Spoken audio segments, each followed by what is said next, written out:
The bronze serpent and the cross.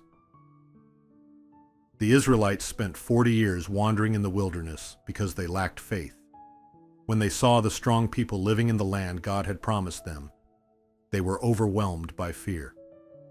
They saw themselves as small and powerless and forgot who their God was. Their fear led them to doubt and even speak against God. As a result, God allowed them to wander in the desert until the unbelieving generation had passed away and a new generation was ready to enter the Promised Land. During this time, something important happened. The story of the bronze serpent. The people had once again fallen into complaining and disbelief. Even though God had been providing for them every day with manna from heaven and water from a rock, they began to call the manna miserable food and spoke badly about it. Imagine a fish saying it hated water or a bird saying it hated the sky.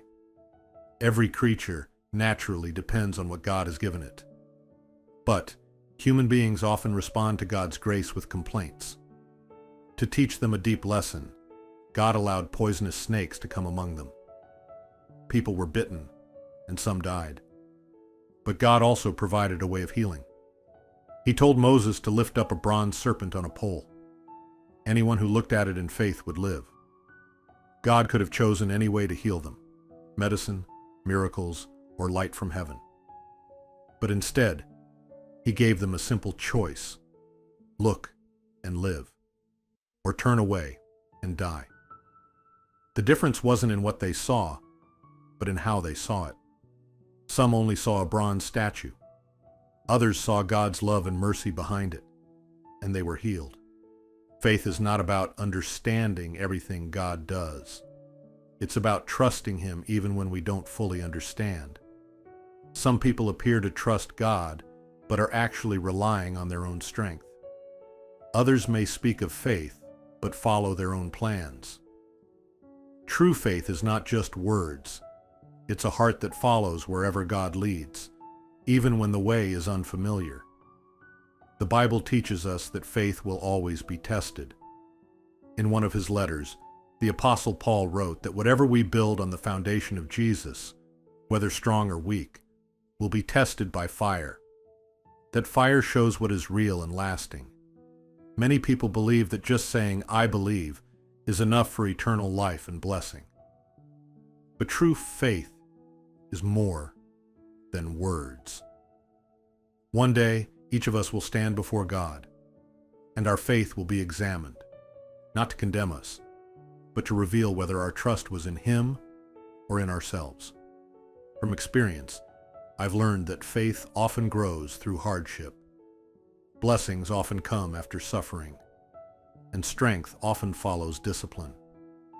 Through this process, God shapes us, not to make life harder, but to prepare us to do greater things with Him. But this transformation doesn't happen the way we expect. It only happens when we trust God more than we trust ourselves, and when we let go of our own desires. You might ask, who can really live this way? The answer is simple. It depends on who is sitting in the center of your heart. Is it you, or is it God? This is the key to true change. If we let God be the one in charge of our lives, if we remember that He is the Master and we are His people, then He can shape our lives into something more beautiful than we could have imagined. And as we follow Him, we begin to see amazing things. How faith can grow in trials, how blessings can come through brokenness, and how God's power can be made strong through our weakness. In the end, what fades away is our old self, and what is renewed is our spirit, the part of us that walks closely with God. So today I encourage you, give the center of your heart to God. Let Him lead. Trust His plan more than your own. He will transform your life into something far better than you could ever build on your own. 구독, 좋아요, 알림 설정 해주세요. Subscribe, like, set notifications.